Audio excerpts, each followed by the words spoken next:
Now they are some tasty looking wings. Homemade Char Siu sauce. Or do you prefer the ease of a store-bought sauce? So which one's the winner?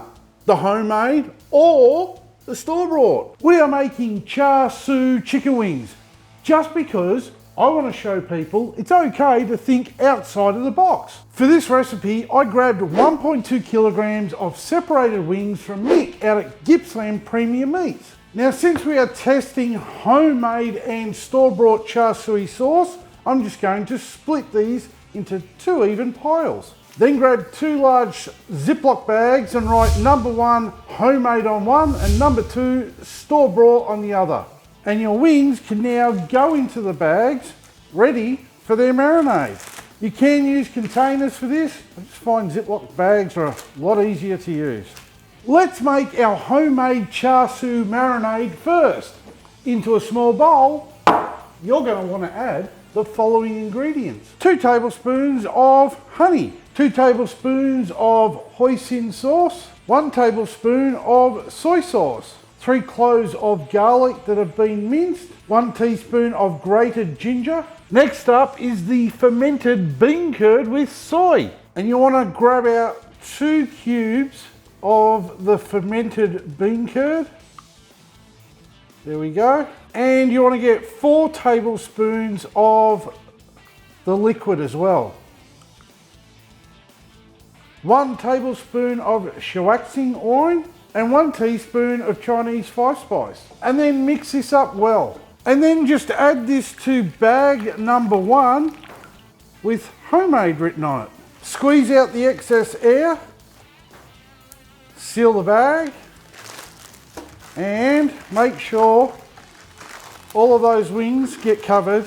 Did you know Char Siu means fork roasted in Chinese? Lucky for us, we're fork and roasting these. Now onto the store-bought version, and I found this product in my local supermarket. And the instructions read, for every 450 grams of meat, you want to add 3 teaspoons of this. And this is the one I'm using. And since I have around about 600 grams of wings in this bag, I'm going to be using 4 teaspoons of this Char Siu concoction. Squeezing out all of the excess air, seal the bag up. Now these need time to marinate, and we're not talking 1 or 2 hours. These need to go in your fridge for 14 days. Well, not really, they need to go in your fridge overnight. But overnight doesn't sound as long as 14 days, does it? So grab yourself a drink, pop these in the fridge, and we'll cook them tomorrow.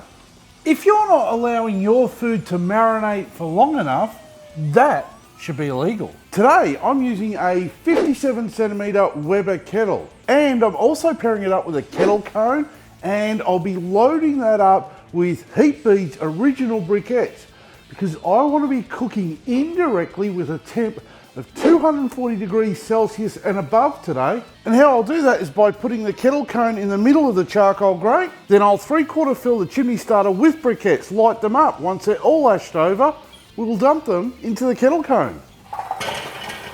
Carefully put your grill back in place. We'll pop the lid back on, making sure all the vents are wide open, and we're going to give that 10 minutes to warm up. Did you know throwing your grill is actually going to be the next exhibition sport at the Olympics? True. Cooking time for this recipe will be 45 minutes. Or for those of you who love to use my beer timer, you're looking at a 2-beer cook. Cheers. Once the grill's had time to warm up, we can give it a light spray with some cooking oil. What's this going to do? Well, as that grill heats up, it expands, and then the pores become more exposed. So by spraying it with the cooking oil, we fill those pores in, and we create a non-stick cooking surface. Now that the wings have been marinating overnight, they are going to be so full of flavour, but we want to keep them separate. This is where it gets messy, so I suggest you glove up. We're going to be placing the homemade marinated wings on this side of the grill, and then we're placing the store-bought marinated wings on this side of the grill. And we place the wings around the outside of the grill purposely because that's where that high heat from that kettle cone is being forced. Place the lid back on and Let's get ready to rumble. or let them cook away. Did you know the Weber lid vent creates a hotspot? As the cold oxygen is sucked in through the bowl vents up and around our fuel, it is then forced back out through this lid vent. So to ensure you get an even cook, I recommend turning the lid a third of the way every 15 minutes during the cook. I asked people if they wanted more wing recipes and the overwhelming support was yes. So you asked, here's another one. We are 30 minutes into the cook and these wings are already smelling and looking amazing. And they're already reading over 74 degrees Celsius, which I've checked with my thermopen or instant read thermometer. And we can now class these wings as no death chicken. And this is the most important part of this cook. It's time to grab another beer. Cheers. Now they are some tasty looking wings. Now we just want to get them off the grill and we want to keep them separated.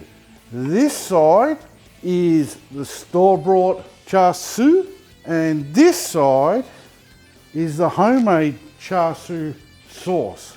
Well, first up, we're going to try the homemade Char Siu sauce.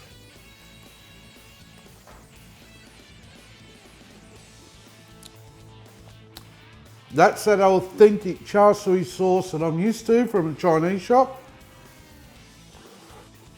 Heaps of flavour. Super tender. I'd eat those wings every day of the week. A little bit more charring on them, but that's due to that honey content in the recipe. Now I'm going to try the store-bought sauce.